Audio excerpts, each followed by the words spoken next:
भक्तजनों, आज हम आपको भगवान चित्रगुप्त जी को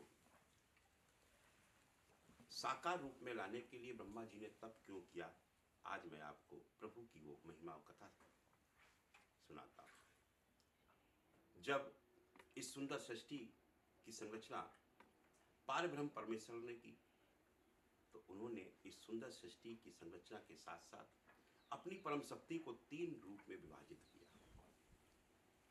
तीनों स्वरूपों का अपना अपना कार्य था। वो 3 स्वरूप कौन है? ब्रह्मा, विष्णु और महेश। ब्रह्मा जी का कार्य सृष्टि उत्पत्ति का है, प्रभु श्री नारायण का विष्णु जी का माँ लक्ष्मी के साथ लालन पालन का है, और महादेव का माँ शक्ति के साथ में मोक्ष प्रदान करने का कार्य। तीनों देव अपना कार्य कर रहे हैं, और उसी बीच में जब इस सुंदर सृष्टि का प्रभु निर्माण करते हैं, तो इस सुंदर सृष्टि में सबसे सुंदर जीव जो बनाया जाता है, जो उत्पन्न किया जाता है, वो कौन है? वो हम और आप हैं, जो मानव स्वरूप में आए हैं। हम स्वयं प्रभु की वो छाया है, जिस छाया को प्रभु ने इस मृत्यु लोक में भेजा है। वो सिर्फ इसलिए क्योंकि हम सब का मानव स्वरूप में एक ही कार्य है कि हम सब मिलकर इस सुंदर सृष्टि का संरक्षण कर सकें, इस सुंदर सृष्टि की सेवा कर सकें।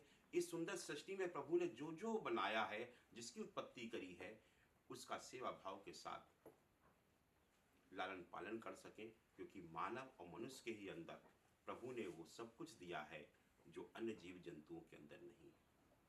हर जीव जंतु सब कुछ समझता है, वो हमारी भाषा भी समझता है, हमारे प्रेम को भी समझता है, हमारी क्रूरता को भी समझता है।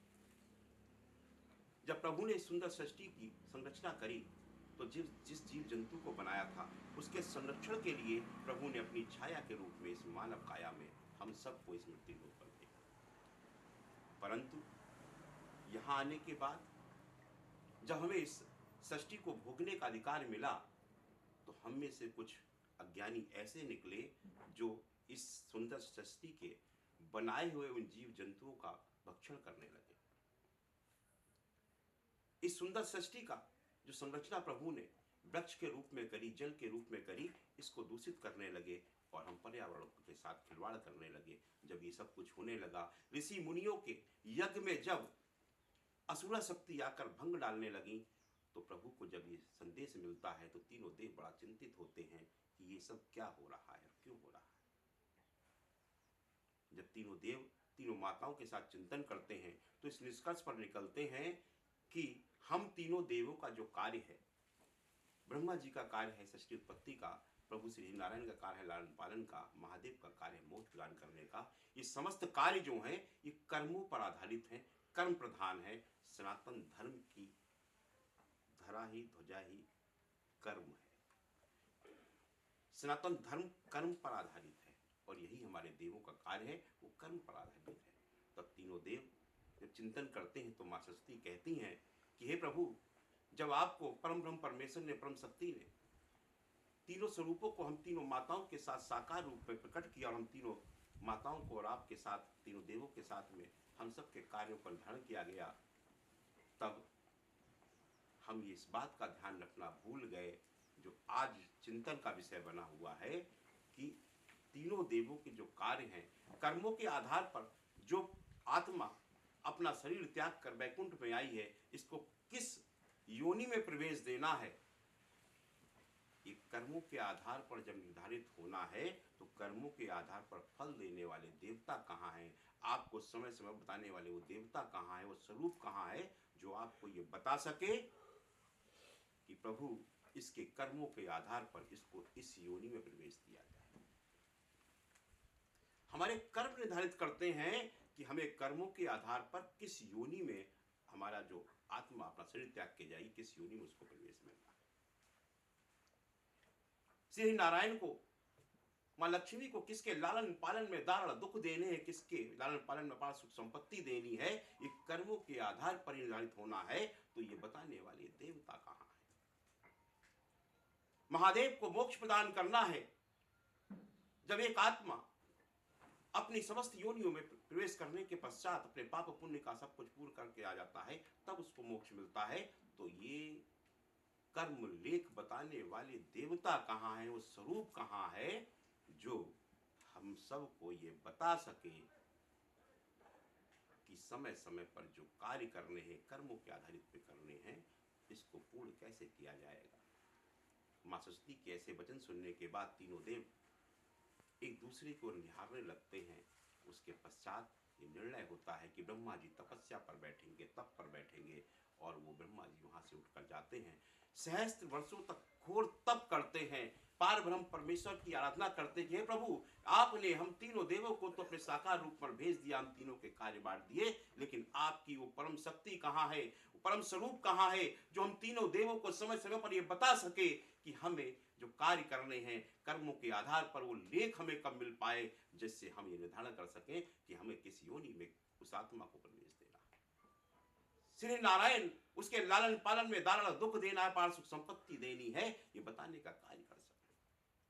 और जो अच्छे कर्म नहीं कर रहा है, उसको दंड देने का अधिकार भी आपको स्वरूप को ही प्राप्त हो, ऐसा स्वरूप आपका हम सबके साथ साकार रूप में होना चाहिए। ऐसी आराधना के बाद में पार ब्रह्म परमेश्वर की परम शक्ति एक बड़े ही सुंदर स्वरूप के साथ प्रकट होती है, जो स्वरूप चार हस्त का एक वर्ण है, वो सामने ब्रह्मा जी के प्रकट होते हैं। ब्रह्मा जी अपने नेत्र खोलते हैं और इतनी सुंदर छवि को अपने सम्मुख पाकर बड़े प्रसन्न होते हैं। कहते हैं, प्रभु आपके चार हस्त है, एक हस्त में आपकी आशीर्वाद मुद्रा है, एक हस्त में आपके दंड विधान है, एक में लेखनी और एक में समस्त सृष्टि का लेखा जोखा है, समस्त सृष्टि को संचालित करने का ये धर्म ग्रंथ है, जिसके आधार पर ये सृष्टि पूर्ण रूप से संचालित हो सकती है। ये प्रभु आप ही चित्रगुप्त हैं, और आप ही गुप्त स्वरूप में समस्त प्राणियों के कारक शरीर के रूप में उनके अंदर विद्यमान रहते हैं। आप ही हर पल हर क्षण मानव प्राणी क्या कर रहा है, उसका केवल ज्ञान एक ही जगह है, उसी परम शक्ति के पास है, जिस स्वरूप में आज हमारे सम्मुख आप उत्पन्न हुए हैं। आपके पास समस्त प्राणियों का लेखा जोखा है, आपके पास समस्त प्राणियों के कर्मों के आधार पर फल देने का आपके पास ही सब निर्णय है। इसलिए प्रभु चित्रगुप्त जी, आज से आप हमारे साथ वैकुंठ धाम में पधार कर हम तीनों देवों को समय समय पर बताने का कार्य करेंगे कि किस प्रकार से हमें किसको कब किस योनि में प्रवेश देना है, और किस प्रकार से नारायण को महादेव को अपना अपना कार्य करना है। हम तीनों देवों को कर्म लेख के आधार पर समस्त कार्य करने हैं। इसलिए भगवान श्री चित्रगुप्त जी को ब्रह्मा जी ने घोर तप करके प्रकट किया था। प्यारे भक्तों, तब भगवान चित्रगुप्त जी प्रकट हुए थे, और यही पूरी लीला श्री चित्रगुप्त पीठ वृंदावन धाम में आपको दिखाई जा रही है। जो प्रभु का परम धाम बन रहा है, जो चित्रगुप्त पीठ का, वहाँ पर प्रभु स्थापित हो रहे हैं। वहाँ चारों देव एक साथ स्थापित किए जा रहे हैं। भगवान चित्रगुप्त जी वहाँ स्थापित हो चुके, ब्रह्मा जी की स्थापना हो चुकी, महादेव की स्थापना का समय आ चुका है, उनका विग्रह बनकर तैयार है। शीघ्र ही श्री हरिनारायण का विग्रह भी तैयार हो जाएगा, और यहाँ पर संपूर्ण वैकुंठ धाम ब्रज धाम में स्थापित हो जाएगा।